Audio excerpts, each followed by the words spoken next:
Hey guys, this is Brad from Blue Nile Farm. Welcome to the channel. Today I'm out on a side job. I'm going to use my MTL XC8 mower that's basically runs on high flow. It is made by MTL Attachments. It's a reasonable, cost-effective, more on the cheaper side machine. If you guys are interested and looking for one that can take out brush and small trees, this is a really good unit. And I kind of want to go over it and kind of show you the good, bad, and the ugly about it. And I've had it about 8 years. I've used it for a lot of different things. And today I'll show you what it's like taking down some brush and some grass. Nothing crazy, but just to give you an idea how this thing runs and judge for yourself. So with that said, let's get to it. So to go over this unit, it is it comes in different colors that you choose. And again, it's made by MTL Attachments. And underneath, there's 4 blades and under a big disc, and it has some carbide teeth to it also, so you can back drag and really kind of work the ground. I've had this thing and I've used it in the woods for making trails and clean up my woods. It's done a fine job, and it makes a really nice path. And I really bought it to that kind of work. As far as knocking down and chopping up big 8-inch trees, I've learned, just like anything else, that it can do that, and it has done that. It's done really good on some brush. I would never take a brush hog into, and this thing chews it up with no problem. The downfall too is, because you're destroying things, you got to be careful when you run this into. And I prefer not to break my units up too bad. So if I have a choice of pulling out debris, I would rather do that than chop it up. And that's just my opinion. That's why today I did a side job, and we took out lots of brush, and I pulled those out with the Dan User Intimidator. And today we're just going to clean up everything with this brush mower. And that's what I utilize it for, more so than anything else. But if I have to get into an extreme spot where I really need to reach something, or have high branches hanging down off a tree, I'll reach up with this and try to chop them off and break them down. So it does a really good job with that. Now this unit comes with high flow, and that's what I prefer. It doesn't have case drain, and they sell it with different pumps, and I think you can get a case drain for this. I'm not sure. But I have one. Mine here does not exceed 20 to 37 gallons per minute. And they make the pumps specifically for the machine that you have. And this is through MTL Attachments. The unit right now, this thing, I think it's over $8,000 to purchase it. When you get in these disc mowers, they can be very, very expensive. And, almost $20,000. So I wanted something, when I started off, when I bought my skid steer, of a good solid attachment without putting a lot of money into it. But there's been some good and bad to this as well, and I kind of want to show you what I'm talking about. The biggest problem that I've had with this unit is that I've had welds more toward the back of where it's hooked up actually break on the seam, and I'm going to show you. And we welded them several times over. But this mower is super duper heavy in the front end, and you need a good solid size machine to actually run with it. I almost say it's almost a ton just in the front end, and it's heavy. But it's durable, and it'll do the job it needs to do. So you have to be careful too, because it puts a lot of pressure on the top of those clips where it hooks into your skid steer. So I had it actually fall off once, and I had to reinforce it. I'm going to kind of show you here in a second what I'm talking about. But overall, I mean, for the money, this is a very good solid machine that I would suggest I would be interested in purchasing. But be aware, you're going to have to do some upgrades to this, or some welding, and it's going to happen. But again, the harder you are on your machine, the more problems you're going to have. And I was pretty hard on this thing at first, and now I'm starting to realize it's not worth beating it up too bad. And it's a heck of an investment. It's went up probably almost $2,000 since I bought it. I think I bought it around $6,000, $6,500. So the prices are going up. I've owned it for a long period of time. I don't use it as much as you'd think you'd use it, but when you do use it, you're glad you have it. And this is a good investment, and I'm pretty happy I own it. I wouldn't leave it sitting outside, because what happens a lot of times is you get a lot of moisture that kind of stays inside the middle part, and it will rot out your bottom, your deck. So be careful of that. I would rather you keep it inside. That's one of my biggest suggestions. And let me show you the points that I'm talking about, as far as that are weak points as far as I'm concerned. So when you get down here in the corner, right down here, you can see the rust area. That's been welded several times. That's an issue. Also, where the skid steer actually hooks up. I've actually had it slip off, so we kind of welded and try to reinforce it with bars and strengthen it up. So now on both of the top of the plates where it's latched into, I have it welded, and it might not be the prettiest job, but it's secure. And it's really holding up pretty good, and I feel a lot more comfortable with that. Because when you pick this thing up, there's a lot of pressure on the hookup joints, and you need to make sure that you don't slip off. Because what will happen is, if this does slip off and you're hooked up to the hydraulics, that mower is going to keep going. So you have to be careful and make sure it's hooked really solid to your machine. I think that holds true to pretty much any of them. Down here on this side, you can see it's starting to crack again where it was welded. So we're going to have to re-weld this, and we'll be doing that at a different time. But I want to show you, those are probably the two biggest, weakest points, but it's taking a lot of weight from the front end. Also, you're going to get a lot of debris that's going to clutter up in the front of this machine. So again, you're going to have to clean it out at the end of the day. Now, I'm not an expert on hydraulics, and this has high flow.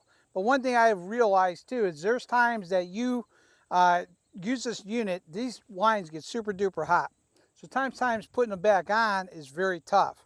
So one of the things that they suggest you do is when you do stop this, because this doesn't have case drain, and I'm thinking if you have case drain that you lose a lot of the fluid in the lines, so it's easier to take them on and off. But because they don't have case drain, I'm assuming that the reason why these things are so tough is that it has to slow down and cycle through the system. So what they suggest is when you shut this down, don't just turn everything off, because obviously you're going to have this thing revving as fast as it can be.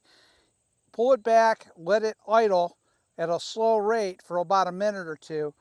This actually kind of reduces and slows down the fluid that are in the lines. It doesn't build up so much pressure, it seems like, and it makes it easier to hook up. Because what I'm going to tell you is you can't fight these lines to get on and off. So you better have a set of crescent wrenches, because if you can't get these lines into your high flow, my suggestion is you're going to have to break the line somewhere and relieve some of that pressure that's in here.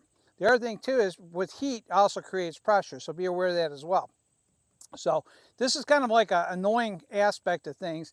And when I first had this, I fought this thing for 45-50 minutes, and these lines are super heavy when we're talking about high flow. So if you ever get in a situation like this, be aware that, idle it down for a minute or two, it'll make a big difference, because I was having problems with this for a long time.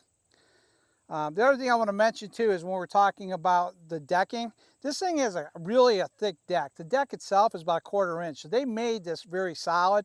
And when I was telling you about rotting it out with the water on top of the plate, it just, it doesn't really matter what you have. Water is going to do a lot of damage. So I suggest you do keep it inside, keep it dry. But the decking here is super duper heavy, and it's well made in regards to that goes.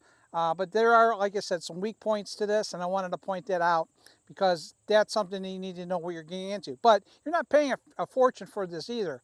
And again, how hard you are on this unit, it's going to be more expensive. Now, there are, from what I thought when I bought this, that you can get parts through MTL. They have replacement parts on the carbide teeth. They have replacement parts on the blades. They also have on the side rails, the side rail itself can actually come on and off, so you can replace them as well. So there are replacement parts that you can get for this, and that's the positive thing. The negative thing is MTL is I want to say from a customer service standpoint, kind of hard to get a hold of these guys. And you can call them and text them, and sometimes they're calling you back and sometimes they don't. So, and probably one of the biggest downfalls to this company is the reviews are that they don't get back to people. And unfortunately, that probably is a hindrance to them. But because I think the company actually can do really well if they do a little bit better on customer service. And that's just my take on it, because I've tried to contact with them several times and they don't respond back. So, but it's not like I had anything really pressing to discuss with them. But if you want to get parts and upgrade, you can buy them online. And they sell a lot of different types of tools out there, grapples, post hole diggers, and I have several attachments from them. And so far, so good. I'm not complaining. Because again, you can spend a lot of money on these attachments, and you want to get one that works well. And this right now, so far, for the money, this is not a bad thing. But be prepared though, if there is a breakdown, customer service may be a hindrance as well. So I want to show you the amount of water that's coming out of that because we had rain. So that's in the front plate. But this is the base of the mower. And you can see how heavy that plate is. There's 4 blades to it. And it does a pretty good job. Now some mowers they have in the front just cut out more where the mower is exposed. This one's not as exposed as well. And you can see the underneath isn't too bad. But what you can see here is right here underneath the plate, you can see the mud that's caked in. And it's all dented up. And that's something that for me as an operator, I probably run that too low. And what I need to do is raise the back end more and drop the front end down more often, and then use it as a back drag. And I think sometimes they push too low at the bottom and they back drag and they catch it and it gets bent up. So that's probably operator error. But again, this is a learning curve. Running these things is a learning curve, and you have to learn what works best for you. But I just want to show you underneath what it actually looks like. And if you had to take that plate off, I'm sure that thing's heavy as hell. And you know, you got to be very careful of that. But the blades are reversible, so you can cut in either direction. I swap directions once in a while, and they say obviously once this is running at full speed, do not change your direction while it's running. So very important to maintain some basic safety factors. This is a slow and steady game here, and you need to go slow and steady when you run this stuff because you'll hit rocks and other little goodies. But this thing is very powerful, and material does fly a far distance. And you also have to keep your front windshield down. Now I don't have a forestry package, so I got to be careful if something whacks back at me and it could break my windshield. So be careful of that, but you definitely do not want to be exposed, so be careful. So what we're going to take down is all this grass that you see here. Some of it's reedy. There's a ditch line. We're going to get as close as we can to that ditch line because I want to try to clean this up the best I can. This is the last thing I have to do on this property. And I'm not going to go fast and crazy. I keep popping the track off. I think I need new sprockets and a new track for both sides. So I got to be really careful here because I cannot afford to lose another track. I've popped off on this job twice.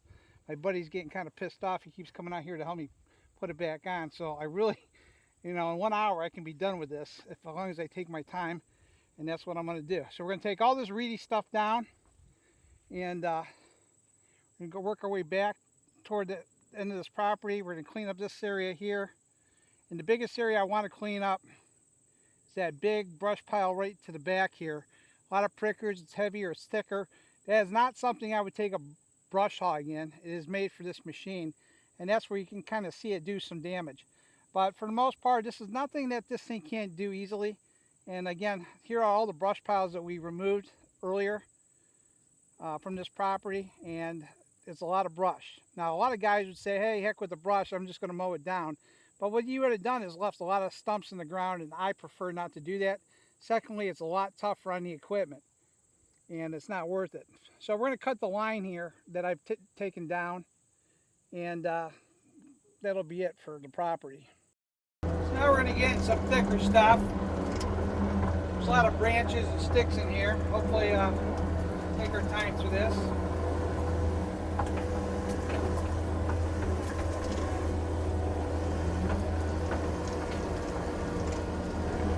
So what I found out when you're getting into thicker items or maybe brush or trees, one of the best tools you have going for you is the back drag.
we're going to get into more of the extreme stuff that's a little thicker. We don't know what's in here.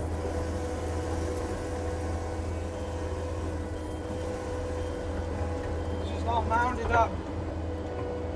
Our goal is to kind of clean it up.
So I want to explain a little bit more detail on the shutdown process of this MTL mower.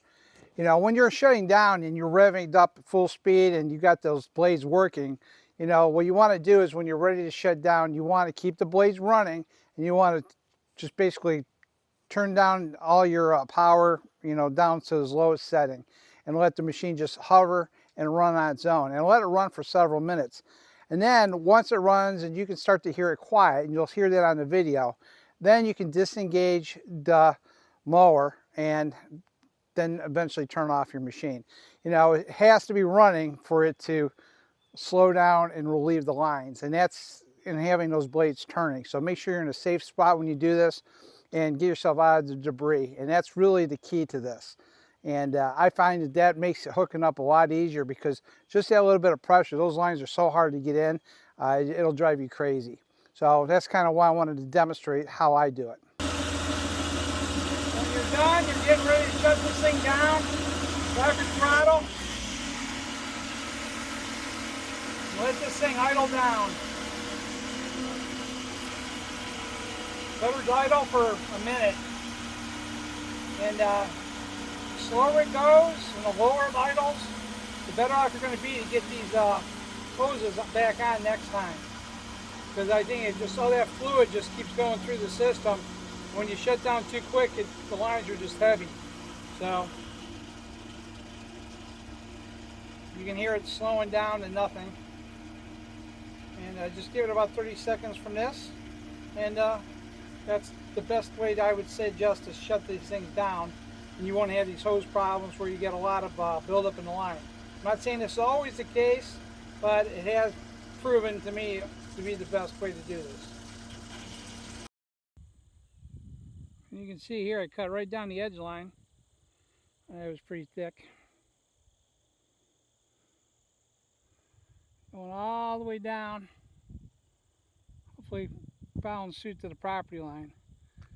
So, looks good, and hopefully my client will be very happy. So we finished mowing, went all the way down the edge, went all the way down in the corner, went all the way up to, there's like a roadway along the back side. We took all that out, so it all looks pretty good, and pretty happy with that.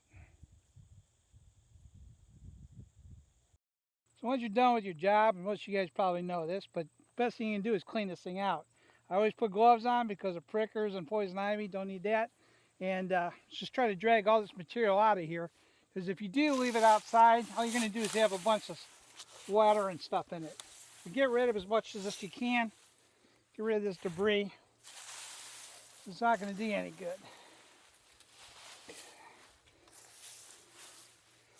Let it dry out. This is a sure thing that'll rot your machine out, no doubt. So the quicker you can get air to it, the better off you'll be.